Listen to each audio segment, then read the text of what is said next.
Our 3 objectives today are 1, to clean the pantry, woohoo! Number 2, read Tracy's blog post. And number 3, watch the 212-degree movie clip. Hi, welcome to Tracy's Transformational Kitchen. Today we are on lesson 7, putting it all together.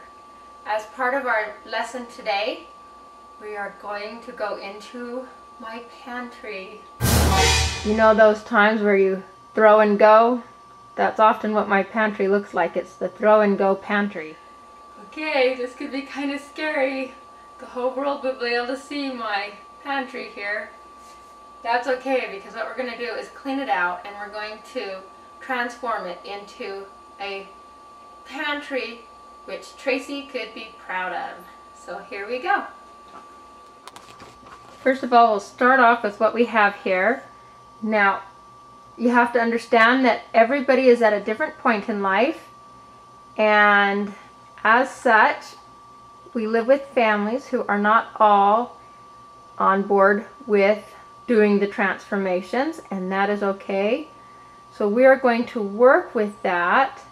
What we're going to do is organize the shelves so that each shelf will contain part of Tracy's program, and I'll show you what I mean in just a second here. Tracy shows us different ways to categorize foods: sweeteners, sours, fats, nuts and seeds, and grains. We can group these things together. I don't want you to feel like you are drowning under the weight of your pantry cleaning, so please take it one step or shelf at a time. We will begin with the most important shelf in the house. Okay, you see that top shelf? We're going to make that Dad's shelf. He gets the special shelf because, well, he's special. And it's on the top so that little hands are going to have a harder time reaching what treats he might have stashed up there. Here's a tip for you. Working on one shelf at a time, pull everything off, wipe it clean, wipe the shelf clean, and group similar items together. For example, you can group your fats together and your sweeteners, and you can also group grains together as well. You get the idea. And here's another tip for you to try out. What I do is I like to give a number type value to the foods that are in the pantry.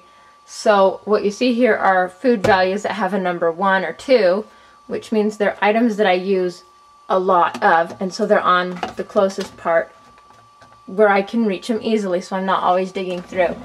Numbers like 3 and 4, I have my oatmeal, I use it still, but it's not something I use all the time, so I can keep it back there so I don't have to get it out all the time. I've got then my vinegars that I use a lot, I like to keep out where I can reach them a lot. Another tip, yay! Use clear, inexpensive containers. Label everything. Great for smaller amounts. It's easy to see what you have, easy to stack, and easy to refill. So down here, what I did is I went to the health food store when I started out transitioning, and they had a whole bunch of different kind of things I wanted to try. And when I got home, you can see there's a bag inside of there. I had a whole bunch of bags sitting in my pantry, and it was a huge mess, so I just picked up these really cheap containers so I could stack everything, so I could see what was inside of it really easily, and that way I would be able to reach everything easily. As you begin to cook more using the transitions you have learned, you may want to begin buying items in bulk to save on costs. Larger buckets work great for these. And of course, make sure you label them. These smaller containers also work great when you don't want to have to be dipping into your big bucket all the time. You can just put it into these containers, and it's a lot easier to get them off the shelf. Now we move on to the spice cupboard. Woo! Yikes, we're just going to close that door up for now. Remember, one step at a time. We're going to close that up and do that one another day. Oh yeah.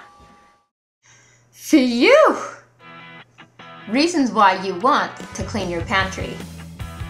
Now that we're all finished, it took me all of about 5 minutes, but then again, my pantry's kind of small.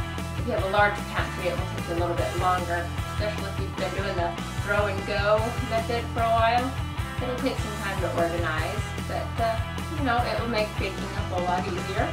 And as we're making our transitions and we're putting it all together, we're planning our menu. Great time to go through the pantry, see what's there, and to see what you need to get rid of, see what you want to add to your pantry, and it'll be so much fun once it's all clean.